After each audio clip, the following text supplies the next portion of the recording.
Bienvenidos a su podcast Derecho a Opinar Comunidad. El día de hoy continuamos platicándoles de los temas más actuales que hay en el país. Estoy muy contento porque por primera vez tenemos aquí la invitación de dos abogados postulantes, de una jueza de distrito nuevamente, que estoy encantado de que estemos participando todos aquí.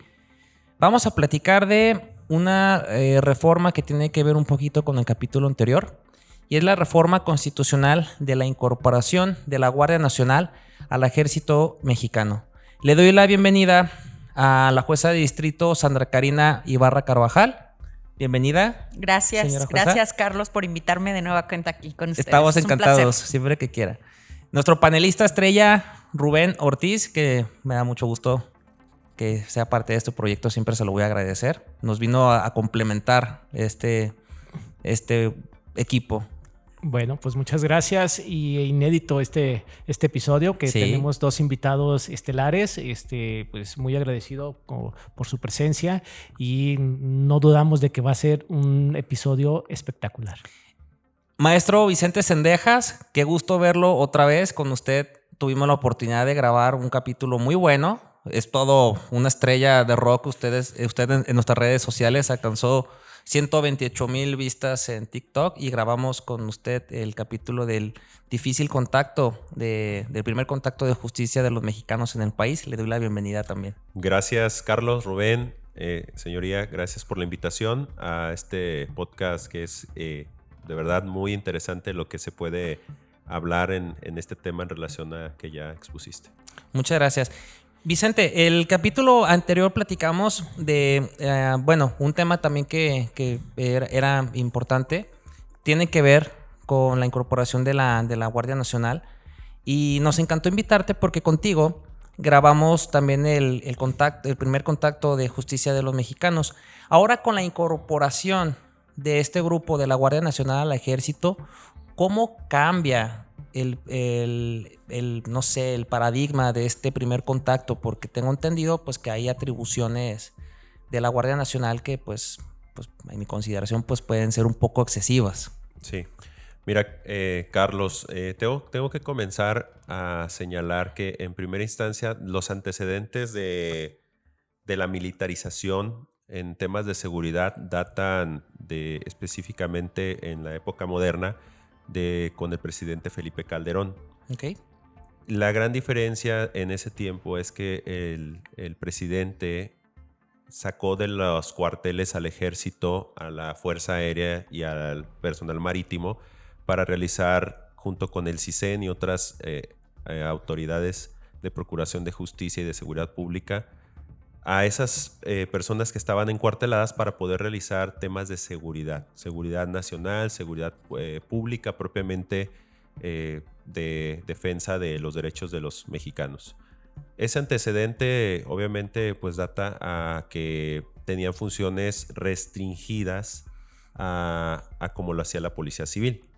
En nuestro Estado mexicano de Derecho teníamos hasta hace el 29 de septiembre del 2024 que se reformó la Constitución, tenemos dos tipos de policías.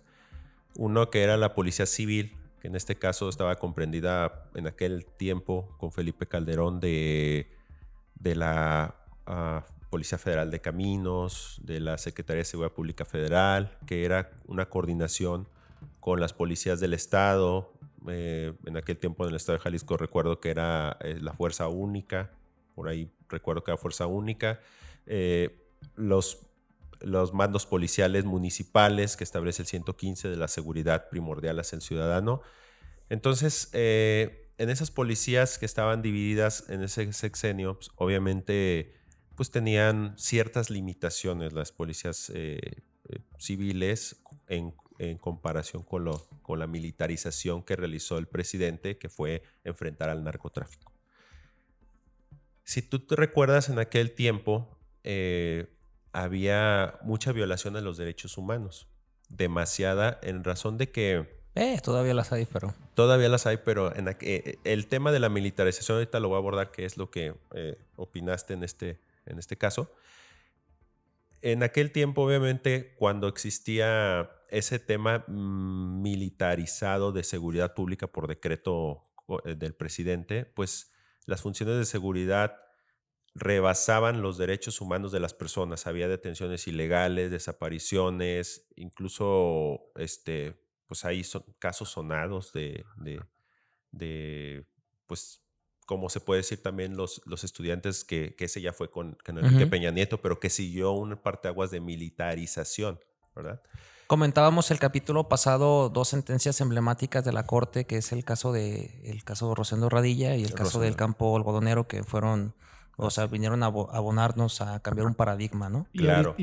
Y una acotación, ahorita que recuerdo, retomando el tema del capítulo anterior del Jueces sin Rostro, hubo una iniciativa en el sexenio de Felipe Calderón ante el aumento de la violencia, de promover los jueces sin rostro en ese sexenio. Claro. No prosperó, pero sí hubo la propuesta, recuerdo, de implementar los jueces sin rostro, que ahora pues ya lo vemos plasmado. Así es. Y bueno, retomando esas ideas, ese antecedente data que nuestro expresidente, en conjunto con el presidente de la mesa directiva del Senado, se oponían rotundamente en aquel tiempo a una militarización. Salían de porros en pancartas diciendo que no se podía militarizar el país por esas violaciones a los derechos humanos, porque tienen delimitadas sus funciones. La Fuerza Aérea, la Marina y el Ejército Mexicano están para salvaguardar la soberanía del país ante enemigos extranjeros y coadyuvar con la población en algunos desastres naturales o por algún decreto constitucional que se realice para ayuda al pueblo mexicano, no para cuidar el día a día en las calles o prevenir del delito. Son 2 formaciones diferentes. Está la Academia de Policías, tanto federal como estatal, que instruye a los policías en la salvaguarda de los derechos humanos de todos los ciudadanos y que los enfoca a la prevención del delito principalmente y a coadyuvar con el agente del Ministerio Público para esa labor tan importante que es la persecución del delito. Y los militares, en un tema de adiestramiento, se encuentran preparados desde otro punto de vista, no de prevenir el delito, sino de enfrentar un peligro inminente que se tenga, como en aquel momento fue el narcotráfico que declaró la guerra el presidente. Y bueno, dándose golpes de pecho, este presidente pues decía que no se militarizara, que no hubiera este tipo de descuartelización de los militares hacia la sociedad. Sin embargo, pues en ese afán de resentimiento hacia las instituciones del Estado mexicano, hacia la división de poderes, pues, y creo que hay un tema más espurio que eso, de resentimiento, pues remite una reforma constitucional hoy que tiene la mayoría calificada en el Congreso federal y pues no tenía la calificada en el Senado, pero bueno, ya la consiguió. Manda esta reforma para incorporar a la Guardia Nacional, que hizo las veces de la Policía Federal preventiva en aquel momento, o la Policía Federal, como se le llame por la gente en un término coloquial, a llevarla a un mando militarizado. Entonces, sigo e insisto, son instituciones que tienen un fin diferente, pero que en ese fin espurio que creo que es probable un control total del poder. ¿Por qué? Porque recuerda que en la Constitución quien es el jefe supremo de las Fuerzas Armadas Mexicanas es el presidente. La presidenta en este caso ahora. Imaginan un caos constitucional, un caos de instituciones en donde, voy a poner entre comillas un ejemplo, que la Corte, 8 ministros den entrada a esa controversia constitucional que hoy se iba a resolver en el Pleno de la reforma al Poder Judicial.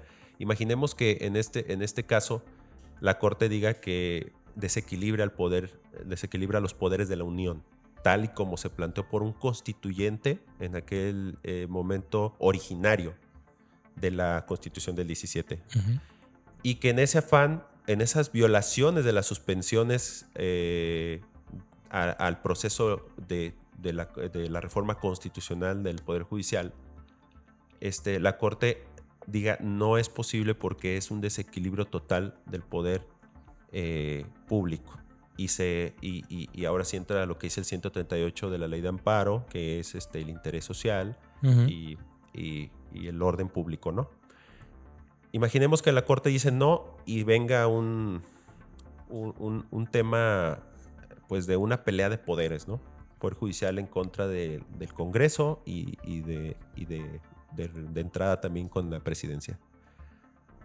La Guardia Civil, en este caso, que era comandada por el secretario de Seguridad Pública Federal, imaginemos que la Corte remita a esa autoridad el acatamiento de una sentencia de orden público para que se ejecute, porque simplemente el poder ejecutivo o el Congreso diga no lo voy a hacer porque el pueblo nos dio esa... Quiero hacer una pausa y qué bueno que tocas el tema porque le quiero dar también la intervención a la jueza porque tocas puntos muy interesantes y también el que quiera participar. Hago la interrupción también para repartir un poquito, pero algo que yo había visto en redes sociales efectivamente ahorita cuando la reforma fue con una mayoría administraciones pasadas, pues salían muchos personajes que hoy le están dando impulso o que le dieron impulso a este tipo de reformas, precisamente con las pancartas de no a la militarización. Quisiera yo, por ejemplo, también que ustedes me explicaran un poquito de que si lo que estamos viviendo efectivamente es el camino a la militarización y algo más grave. Hemos visto que no sé por qué parece que se está deslegitimando a un poder porque han violado suspensiones, señora jueza, en el sentido de la reforma al Poder Judicial. Toca algo muy importante aquí el maestro Zendejas en el sentido de que, bueno, supongamos que la Corte dice, ¿sabes qué? Pues es violatorio de derechos humanos, o que a lo mejor en un amparo contra leyes un juez de distrito pues conceda una suspensión para que frene toda esta incorporación. Hablábamos del Estado de Derecho, pero efectivamente parece que hay un mensaje de que violan las suspensiones de los jueces federales. ¿Qué mensaje le estás dando a todas las autoridades? Porque parece que ahora con la mano en la cintura están no acatando estas suspensiones y sabemos que tienen también una consecuencia incluso penal, ¿no? Así es, Carlos. Hay que decirlo con todas sus letras. Hoy día, desgraciadamente, en México estamos viviendo una profunda crisis constitucional, que es la que perfilaba aquí el maestro Vicente, porque ciertamente no acatar una suspensión de amparo es un delito, es un delito federal.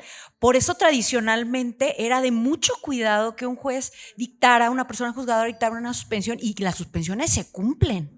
¿Por qué? Porque eso puede acarrear el cese del cargo de la autoridad que no cumplió e incluso significa un delito con sanción privativa de libertad, ¿no? Entonces, ahí lo delicado de que las autoridades del Estado mexicano no respeten esas suspensiones. Ahora, luego, quienes no seamos abogados, a lo mejor luego nos marean con el discurso y los tecnicismos en el sentido de que no, es que el Poder Judicial no tiene las facultades para revisar una ley. Ahí les va, así sencillito.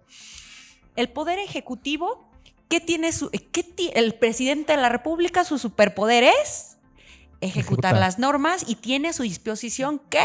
La fuerza pública. Toda la fuerza pública, todo el ejército, toda la armada, todo lo que nos dijo aquí el maestro Vicente. El legislativo, ¿qué tiene? Crear las leyes. ¿Y cuál es su superpoder? Define el presupuesto, define el billete, cuánto le da a cada quien. El Poder Judicial, ¿qué tiene? La función de interpretar el respeto a la Constitución. ¿Y cuál es su superpoder? Simplemente es ese, es la legitimación intelectual. Nuestro trabajo es interpretar. No hay más, no están bajo nuestras órdenes ni el ejército, ni definimos el dinero. Los otros dos tienen esos superpoderes. Entonces, de ahí que una república sana y democrática debiera funcionar con ese respeto equilibrado. Y es hoy el peligro que estamos viviendo, que desde el Ejecutivo y desde el Senado salen con la mano en la cintura diciendo, me vale ¿sí? Una suspensión de amparo y yo no la voy a cumplir. Y entonces la ciudadanía decimos, bueno, ¿y qué eso qué? ¿Qué no es un delito? Ajá. ¿Y quién lo va a perseguir ese delito si ya tienen a cuotas y cuates en las fiscalías? Exactamente. Si es un binomio. ¿Quién lo va a investigar si ya el ejército tiene facultades para investigar y la comandanta en jefa es la presidenta? ¿Quién? Tienen el paquete completo. ¿Qué les falta? Pues los jueces independientes para cerrar el círculo del poder absoluto y concentrado. Entonces, ahí está, Carlos, pues el peligro de lo que hoy día estamos viviendo, ¿no? Y todo va de la mano, porque también tocábamos el tema de los jueces sin rostro. Obviamente también me gustaría escuchar tu opinión un poquito más adelante, pero parece que este camino de la militarización, Rubén, es tan drástico como suena. Tú que de repente tienes un poquito más datos como históricos, nos hablabas de ejemplos, por ejemplo, en el capítulo pasado, un poquito de Italia, de Colombia, Perú. como de Perú, es verdad, o sea, Salvador. Bueno, son muchos temas porque creo que sí hay una crisis constitucional. Y algo que no se ha dicho es de que no solo lo que está en la Constitución es Constitución, porque sabemos que a partir del artículo 1, todos los tratados internacionales que México ha firmado, haz de cuenta que es un copia y pega. Y es lo que debería saber también la comunidad, de que tu Constitución en realidad es mucho más amplia. ¿Por qué no la ves plasmado? Porque por lógica no puedes obviamente pegar toda la cantidad de tratados internacionales a los que México que se han comprometido, que van con el ánimo de proteger derechos humanos. Y todo este paquete de reformas, pues lo hemos denunciado, señora jueza, Rubén, Vicente, que nos han ayudado a hacer esa denuncia, porque la gente podrá pensar, bueno, pues es que como tiene una visión desde el Poder Judicial, pues no son objetivos, pero aquí tenemos a dos abogados postulantes independientes que nos pueden ayudar en eso. Un comentario, Rubén, bueno, por favor. Yo creo que la idea propagandística del Poder Ejecutivo para esta reforma constitucional se da en base a la incapacidad de las policías estatales y demás, o de la Policía Federal en actos de corrupción, tendiendo a que el ejército es menos corrupto o que tuviera mayor posibilidad de una protección de la ciudadanía. O sea, creo que en resumen sería pues como que lo que buscaba hacer notar que fuera el fundamento o el objetivo pues que buscaba en esa reforma. O sea, desde el Ejecutivo buscaba decir, bueno, estamos viendo que hay una crisis de seguridad y que los estados y que las policías federales pues han demostrado su incapacidad para lograr, entonces pues no nos queda más que el ejército. Es el argumento como de la justificación, ¿verdad? Y le puedo decir, Rubén, sale más caro capacitar en derechos humanos a las policías que concentrar el poder. Yo creo, voy a retomar las palabras de la licenciada, de la jueza. En esta crisis constitucional, y también abordando un poquito un tema de lo que señala aquí también Rubén, en una crisis constitucional, el presidente de la República, hoy presidenta, tiene todo el poder concentrado más allá de lo que tenían los anteriores jefes del Ejecutivo, porque hoy la Guardia Nacional se incorporan 500,000 personas bajo el mando de un secretario de la Defensa Nacional. Dice la reforma en el decreto que tienen 6 meses para que la ley secundaria empate con la Constitución, y mientras van a seguir siendo Guardia Nacional, que van a estar ahora con el secretario Harfuch, combatiendo o persiguiendo los delitos y realizando labores de prevención del delito. Y en ese cúmulo de poder que tiene, imagínate la Corte. Oye, es ilegal para esto. Hay un retroceso de esta reforma del diario oficial, elimínalo. Lo tiene que ejecutar el presidente, pero el presidente tiene todo el poder y está deslegitimando a una institución, a un poder constituido desde 1917 en de su misma facultad. Jerarquía. Claro, entonces son temas prácticamente espurios de una totalidad de poder. Estamos un poco asustados todos los ciudadanos en señalar, a ver, ¿qué va a pasar con nosotros? Están concentrando el poder para después ser un autoritarismo, para ser... Eso no lo sabemos porque día a día nos vamos a ir dando cuenta de lo que nosotros estamos legitimando a estas A ver, autoridades. ahí te va una pregunta, perdón. La nota de ayer era una ejecución sumaria de migrantes. ¿Sí la leyeron? Que el ejército tiró a matar porque creyeron que eran delincuencia Sí, organizada sí la vi. y era migrantes egipcios. eran migrantes, ¿no? Egipcios. Entonces, ahí es un ejemplo para muestra un botón de que su formación es ejecutar y después investigar. Así es. Ejecuciones sumarias. ¿Qué pasó creo que fue en Ciudad Juárez o en Coahuila, creo, bueno, en el norte del país, para no decir una mentira, donde detienen también, la Guardia Nacional detiene a unas personas. Hay una cámara que no se que está a percata. unas cuadras sí, y que los están grabando. Sí. Y los ejecutan ahí y luego cambian Vienen todos a los manipular la papeles. escena, claro. Exactamente. Pues ahora lo formalizaron así con es, la reforma. La pregunta es, ¿los ciudadanos vamos a estar más seguros con la Guardia Nacional? Por supuesto que no. Oye, Vicente, pero a ver, te hago una interrupción porque por un decir, la fiscalía sigue siendo independiente al momento de hacer las investigaciones de un ministerio público, en teoría. No, creo que es más independiente el Poder Judicial. Sí, pero supongamos, me quiero concentrar en la facultad de la investigación de los delitos, porque si ellos van a ser también los encargados de investigar los delitos de la Guardia Nacional, pues evidentemente cuánta manipulación no va a haber. Mira. Y es un peligro también porque están tomando todas las dependencias, no solo el Poder Judicial, desaparecieron organismos constitucionales autónomos, y ahora la Fiscalía pues evidentemente, pues cómo va a quedar parada, porque parecería que no sé si con esto la van a desplazar, va a ser también, van a ir a la par, y para que me respondas en conjunto. Parte del discurso que suena muy atractivo, te lo voy a reconocer, si a lo mejor yo no fuera abogado, diría, bueno, pues se está vendiendo dos cosas. Que las personas que estamos diciendo que esto es una militarización, que estamos mintiendo. Porque ya lo escuché ayer, sin decir más. Y la segunda es de que conviene porque vamos a tener a una policía mejor preparada, evidentemente, que un policía municipal. Entonces, ¿cómo responder esto? Las facultades que tienen para investigar y realmente es el camino, porque la jueza acaba de decir algo muy interesante, ¿por qué no hacer una capacitación de tus policías en derechos humanos, ¿no?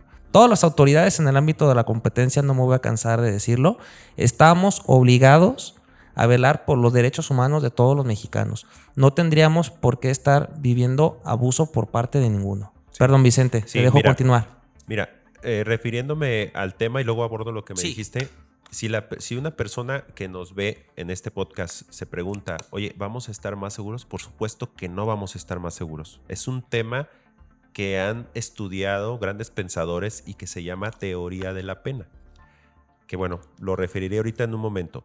En cuanto a tus preguntas que realizaste, no tiene facultad la Guardia Nacional, la Fuerza Aérea Mexicana, el Ejército Mexicano, ni las policías locales para investigar un delito. Okay. Quien tiene esa facultad constitucional, únicamente en el 21 constitucional adicionaron la palabra las policías y la Guardia Nacional. Hacen esa distinción, que al final de cuentas pues, va a ser una policía, entre comillas. La facultad exclusiva es de la gente del Ministerio Público para investigar. Ellos dicen que van a investigar, y ahí es donde está la trampa. El candado.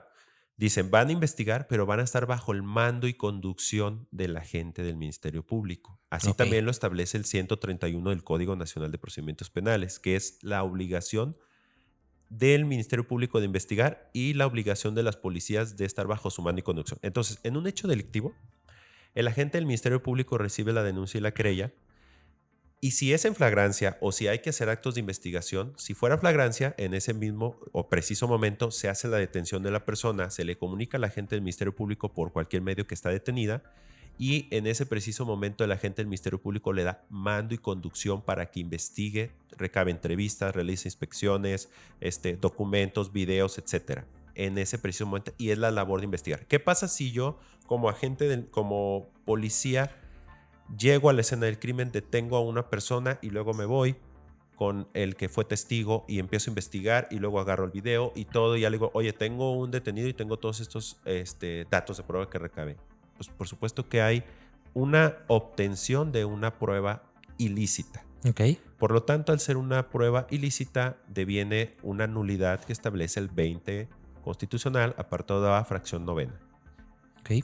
Al ser nulidad, no tiene que entrar en el cúmulo probatorio en agravio de los derechos del imputado, porque deben de respetar dos principios básicos constitucionales: principio de legalidad y principio del debido proceso. Entonces, las policías, la Guardia Nacional no va a tener esa facultad. ¿Qué es lo que se requiere para que todos nosotros seamos más seguros, no tengamos esa sensación de inseguridad? Se requiere una educación pormenorizada desde que eres menor, que entras a la primaria, bajo un esquema educativo donde me empiecen a enseñar el respeto a las instituciones, la prevención del delito y cómo no cometer ese delito, que va aparejado de un tema también de cualquier tipo de religión, que es lo que te enseñan la moralidad y la legalidad, ¿no? Porque si no hacemos eso, entonces vamos a entrar al círculo vicioso de la teoría de la pena.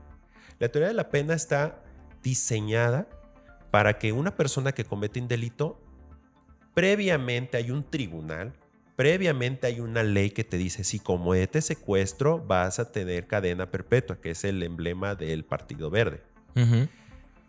Si tú como ciudadano tienes en tu conciencia, si secuestro a esta persona, pues voy a estar toda la vida en la cárcel, no, mejor no la secuestro. Esa es una función de la teoría de la pena.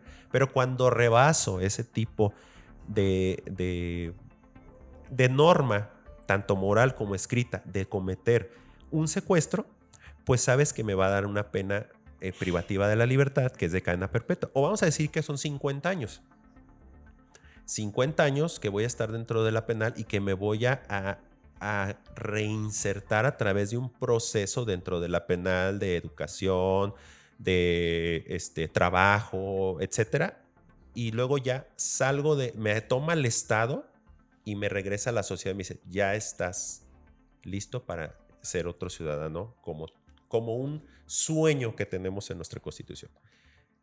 Pero ¿qué pasa cuando vuelves a reincidir o vuelves a cometer el mismo delito? Entonces, esa función de la teoría de la pena ya no sirve, ya no funciona. Entonces, en esencia, ¿la Guardia Nacional va a hacer funciones de prevención del delito? Claro que, por supuesto, que no.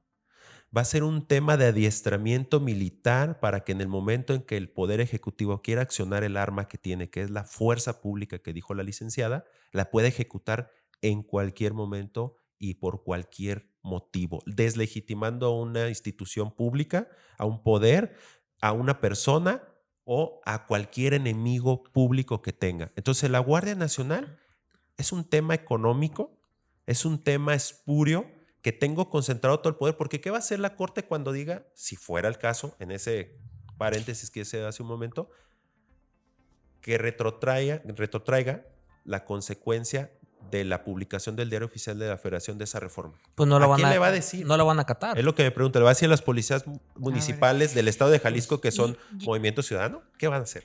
Justo como nos abre los ojos Vicente, yo quiero destacar dónde va un dardo envenenado con una simulación, que ya ves que casi no se les da esto del régimen de la simulación. Sí, el ejército le va a responder al Ministerio Público. Sí, ellos vienen de una formación estricta y vertical en su cadena de mando militar. ¿Ustedes creen que realmente va a ir con un licenciadito Ministerio Público de, mire, aquí le traigo todas las pruebas, ¿no? A ver, usted decida. Claro que no, fue el gran problema de Rosendo Radilla. Exactamente. Que los militares son herméticos, siguen su cadena de mando y ejecutan antes de investigar y respetar derechos humanos. Ahí está pues el peligro de todo esto. ¿Qué más? No solo ha sido droga, no solo ha sido un caso, han sido tantos tan reiterados y evidentemente pues hemos sido condenados por ese mismo problema. A mí me tocó ver un asunto, yo no lo llevé, pero fue en Culiacán, en un juzgado de distrito. Vi cómo en una audiencia estaban militares y el Ministerio Público estaba hablando con los militares y literal, no sé cómo se denomina, pues el cargo que tenía el encargado del batallón, de las personas que iba a presentar a declarar por una detención, no sé qué tipo de audiencia iban a tener. Pues literal, el Ministerio Público le dice, oye, el micrófono, ¿sabes qué? Rubencito. ¿Sabes qué? Tienes que traer esto, lo otro. Y llega el jefe del personal que le están en este momento y le dice, no, licenciado, todo lo que quiera que mi elemento haga, dígamelo a mí. Es conmigo, exactamente. No. Entonces, Y yo lo vi físicamente y quedas asombrado de cómo es la estructura. Hay un estándar internacional en protección de derechos humanos. Tampoco es que esté prohibido de manera absoluta la utilización de las Fuerzas Armadas en casos extremos como lo que estamos viviendo, violencia en México. Sí, pero la Corte Interamericana ha destacado estándares muy específicos que tiene que ver un absoluto mando civil, y es precisamente lo que aquí estamos destacando. ¿De verdad va a ser un mando civil? Y además, volvemos a las películas que ya vimos, ¿no? Pues que no estamos inventando el hilo negro. Exacto. En Sudamérica y las dictaduras militares, pues sí, los políticos tenían la quimera y la utopía de que iban a dominar lo que ellos hicieran. Pues no, resulta que los mandos militares se convirtieron en un leviatán, en un monstruo autónomo que no pudieron dominar. Tan no pudieron que se volvió dictadura militar. ¿Eso qué significa? Que el titular del Ejecutivo era un militar. Entonces, eso estamos en riesgo en México de volver a los tiempos de la Revolución Mexicana. Es verdad. De quienes llegaron los caudillos a liderar en la presidencia de la República, eran los militares que llevaron las armas y por el poder de las armas y la fuerza dominaron la escena en ese momento. Entonces, es el peligro. Sí, claramente estamos viendo en un país hermano de Sudamérica, Venezuela, digo, el tema está muy choteado, ¿no? Está muy hablado de que son dictadura, de que no respetan los derechos humanos, y precisamente eso es lo que puede suceder. No digo que sea o que vaya a ser, pero puede suceder. Pero están todos los elementos en la mesa, claro, ¿no? Fíjate nada más. Está un poder ejecutivo que aparentemente va a la corte a legitimarse en una votación electoral en Venezuela, que va con los ministros de la corte electoral, o no sé cómo se les llama ya.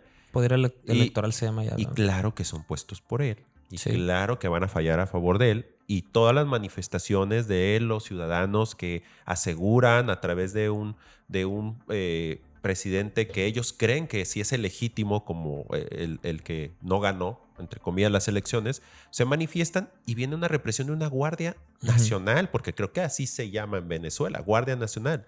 Entonces, pues por eso se creó la policía. En estados propiamente de Norteamérica, Estados Unidos refiriéndome, tienen clasificadas sus policías con sus facultades que tienen las policías y los militares que se encarguen de la guerra. Nosotros no estamos en guerra.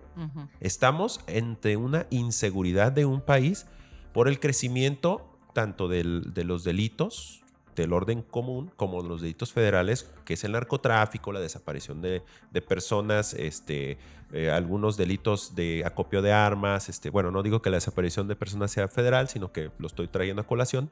El tráfico de armas, varias cosas que son temas que una policía capacitada para respetar los derechos humanos debe de atenderlos. No un tema militar que cuando te agarren en flagrancia te van a meter en el agua y te van a sumergir y te van a dar toques y te van a golpear.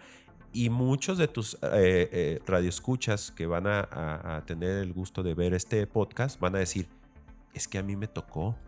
Es que por levantarle la voz a la Guardia Nacional me sembraron marihuana.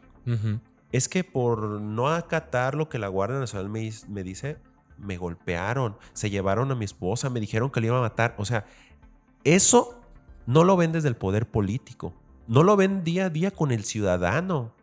Y no digo que tampoco no pasen las policías municipales, pero claro, las policías municipales y estatales las forma un instituto de formación profesional civil, no militarizada. Y entonces vamos a entrar en que, como dijo bien la licenciada, Vamos a tener un cuartel de guerra que va a expandirse desde Tijuana hasta Cancún, en donde la guerra va a ser interna en contra del ciudadano que se manifieste. En contra de mi corriente. Claro, y no en una prevención del delito, que es lo que la policía tiene que hacer. Porque también abrazos y no balazos, ¿verdad? Es grave también, Rubén, porque también he platicado contigo en diversos capítulos y estamos conscientes de que, por desgracia, por los militares, la historia nos ha dicho pues que abusan. De entrada también decía la jueza, o sea, enfrentarse a un militar no es sencillo. Incluso cuando uno lleve a lo mejor una orden en materia administrativa, nos ha tocado en diversas ocasiones ir a buscar a lo mejor a un militar que esté detenido y no es fácil enfrentarse a ellos, incluso teniendo una orden, un mandato de un juez constitucional. Ahora, el peligro que yo te decía, porque a lo mejor desde mi ignorancia pensaba que parece que se le están dando facultades para investigar delitos, desde el lado técnico no, pero acabamos de ver que desde el lado, pues ahora sí que en la práctica pues puede haber muchos abusos. Rubén, un comentario. Sí, reiterando lo que comenté en capítulos anteriores, o sea, desgraciadamente, darle más poder al poder. Más duro te van a venir a... Joder. Dame. O sea, yo lo comenté y desgraciadamente eso es lo que estamos viviendo y pues al no conocer nuestra historia la estamos repitiendo. Ya tuvimos presidentes pues de extracción militar a mediados del siglo XX, inclusive con experiencias en Centroamérica, en Latinoamérica, en los cuales pues ha derivado pues en dictaduras que desgraciadamente esperemos que no pase en México, pero se están poniendo las condiciones pues para que eso suceda, porque le estamos dando poder a personas que tienen una instrucción muy rígida y que están acostumbradas nada más a obedecer. Pero hubo foco rojo desde que se les estaba dando atribuciones, por ejemplo, para que tomaran construcciones de no sé, un aeropuerto, una carretera, pues o sea, tienen amplias facultades, además de recursos.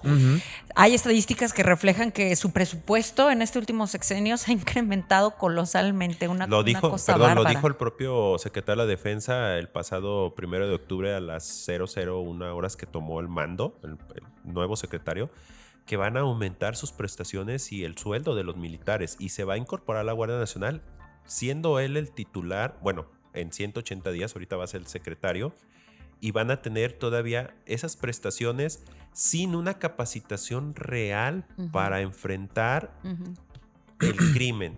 Ahora, fíjate bien, Carlos, es tan interesante este tema. Todos los artículos constitucionales que se reformaron, el 29, el 78, varios de la Constitución con este decreto, todos van encaminados a que sea un país militarizado. Entonces, no si es correcto, claro, qué grave. Claro. Fíjate, un ejemplo clarísimo. El 29 de nuestra Constitución establece que cuando exista algún tipo de guerra o una violación de la soberanía nacional, las Fuerzas Armadas pueden residir en el domicilio de un familiar, de un particular. Ya lo hacen. Y pueden darles comida y tienen que exigir porque estamos en tiempo de guerra. Sí, pero lo hacen sin estar en tiempo de guerra. Ahora ya lo hace, dice, eso decía eso establecía la Constitución antes de ser reformada el 29 de septiembre de 2024, Fuerza Aérea o Fuerzas Armadas Mexicanas, y ahora dice Fuerzas Armadas Mexicanas y Guardia Nacional. Guardia Nacional. Entonces, el texto interpretado ya sea hermenéuticamente, gramaticalmente, como armonizado, como tú lo quieras interpretar, la Guardia Nacional es parte de una milicia. Claro. Porque si entramos en guerra, no solamente la Guardia Nacional, que va a hacer funciones de seguridad pública, puede también serlo junto con los militares, esa parte de entrar. Entonces, toda la Constitución se planchó para que la Guardia Nacional sea un tema militarizado. No hay duda, y que no me vengan a decir, y bueno, ¿qué aprobaron los diputados? Que no te vengan a decir que mientes, porque claro, es lo que dicen. ¿Qué aprobaron los diputados? No lo saben. No saben. Aprobaron como borregos y le aplauden a este señor y a esta señora, que son los mejores, los amamos. Pues ¿cómo no los van a amar si los tienen ahí en el poder? Si no eran nada sin ellos, si se ganaron al pueblo con dinero que les dan a los viejitos, a los ninis, ahora ninis, a todos, pues ¿cómo no los van a querer a toda esa bola de lacras que están ahí en el Congreso de la Unión, diputados, senadores, que no tenían nada? Pues si estas personas, perdón por la molestia, porque sí molesto como mexicano, y no soy derecho a opinar. No soy ni de un partido ni de otro, pero ¿cómo no los van a querer? ¿Cómo no los van a vanagloriar si no eran nada? Eran una basura del PRI, eran una basura del PAN. O sea, y que ahora vengan y se cuelguen de un presidente, el mejor presidente ¿de dónde? De su calle, de su cuadra. Sí. Nos tienen hundidos, la gente no lo ve. Porque fíjate, simplemente, tú ves Acapulco, que están en desgracia, pobres hermanos de Acapulco están en desgracia. ¿Cómo vive la gente? De eso es de lo que se aprovecha este poder, de esa gente que anda en sandalias. ¿Te acuerdas de lo que sí servía el ejército, el plan de N3 ante este tipo de emergencias? Sí, claro. Sí nos acordamos, ¿no? Claro. A lo mejor, Carlos, yo traer una reflexión que no es mía, que la traigo desde la semana pasada, que fui a Monterrey a la Cumbre Mundial de los Premios Nobel de la Paz. Y en una mesa de seguridad y crimen organizado estaba la Nobel Rigoberta Menchú, quien decía que había una correlación entre la debilidad institucional y el crecimiento voraz del crimen organizado. Es decir, si tú como gobernante no le inyectas recursos ni un plan estratégico de política pública para fortalecer realmente a las instituciones, que son desde el primer contacto, Policía Civil, Ministerio Público, jueces de los estados, jueces federales, si los asfixias, si no les das presupuesto para fortalecer realmente su función, pues se vuelven nugatorios y queda un vacío de poder y se vuelve aquello en Ciudad Gótica donde quienes asumen ese poder, el crimen organizado. Y ya le pasó al Poder Judicial también el año pasado, señora juez. Sí, y estamos resistiendo, llevamos 6 años en decreción presupuestal. Pero viene otra vez lo del presupuesto para el siguiente año. Vicente, yo me he dado cuenta que cuando nosotros decimos la palabra Venezuela o Cuba, la gente se nos deja venir encima. Pero creo que no entienden que a lo mejor ese tipo de conductas, como decía la juez el capítulo pasado, es que ya vimos esta película. El hecho de darle tanto presupuesto a los militares, de tenerlos ahora sí que contentos, pues evidentemente no solo tienen al pueblo en el bolsillo, también tienen a los militares en el bolsillo. Claro. ¿Quién se va a atrever a rebelarse contra una persona de este régimen? Ustedes dos me dijeron en más de alguna ocasión que sin el Poder Judicial Federal no podían litigar por todo lo que conllevaba enfrentarse a la justicia local. Hemos platicado mucho de la reforma del Poder Judicial porque hemos concluido aquí que desde nuestro punto de vista va a venir en perjuicio y probablemente va a ser una justicia como la viven a nivel estatal. Pero, ¿ustedes qué reflexión nos pueden dar? Porque todos estos temas, o más bien, ¿qué podemos esperar en la sociedad? Porque ya no solo la reforma del Poder Judicial, ya fue la reforma a la Guardia Nacional, ya fue la desaparición de organismos autónomos, ya fue la reforma de los jueces sin rostro. Que eso no hemos escuchado tu opinión. No sé si nos pueden dar una pequeña reflexión de estos temas. A lo mejor la aventé muy fuerte, pero... No, mira, si quieres, comienzo yo. Mira, sí. Yo soy, o sea, a lo mejor muy repetitivo en el tema del constituyente originario. Uh-huh. El constituyente originario plasma todo lo que cree que una nación va a prosperar en esos derechos, tanto derechos humanos, antes garantías individuales, como en el poder público, la organización del poder público y político. Y lo plasma en una visión de que vamos a ser una nación unida, una nación próspera y siguiendo estas reglas.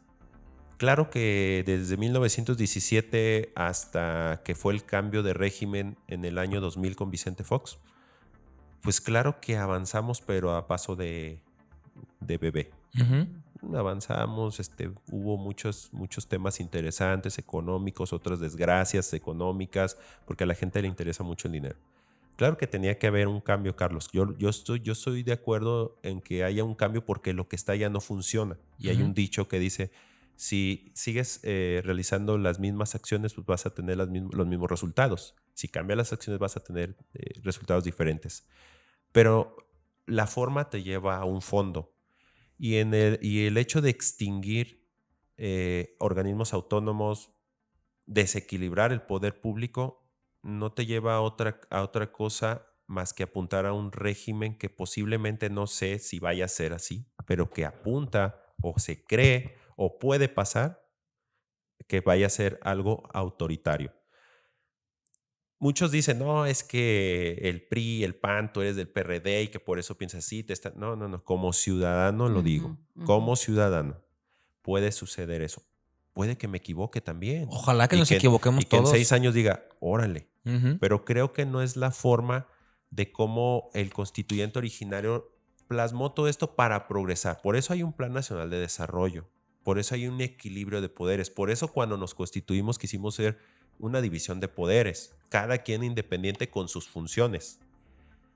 Si va a pasar o no va a pasar, no lo sabemos. Pero de que va a impactar económicamente en los mexicanos, en los ciudadanos, va a impactar de una forma brutal todas las reformas que están sucediendo.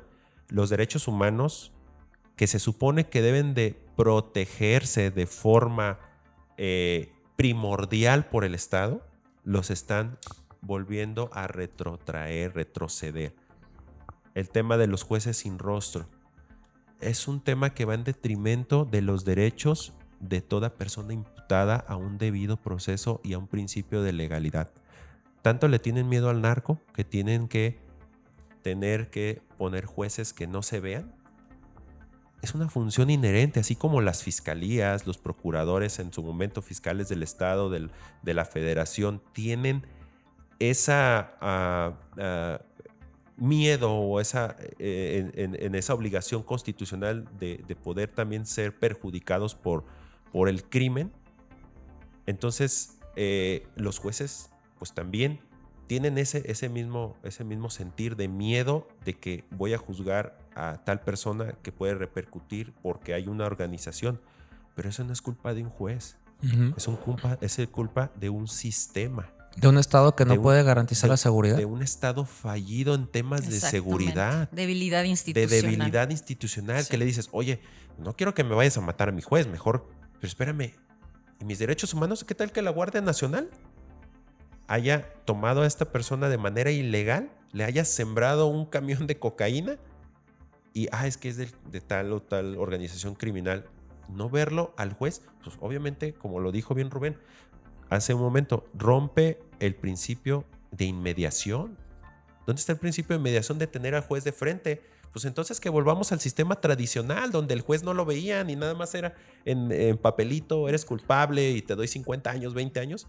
Es retrotraer los derechos humanos que el Estado mexicano en los tratados internacionales está obligado primordialmente a respetarlos, y los mismos derechos humanos, no me dejarán mentir, son universales, inalienables, independientes, indivisibles, etcétera, etcétera. ¿Y qué están haciendo? No son independientes y no son inalienables. Aquí yo mando porque soy papá Estado, y ahora ya no te va a juzgar un juez que lo va a saber.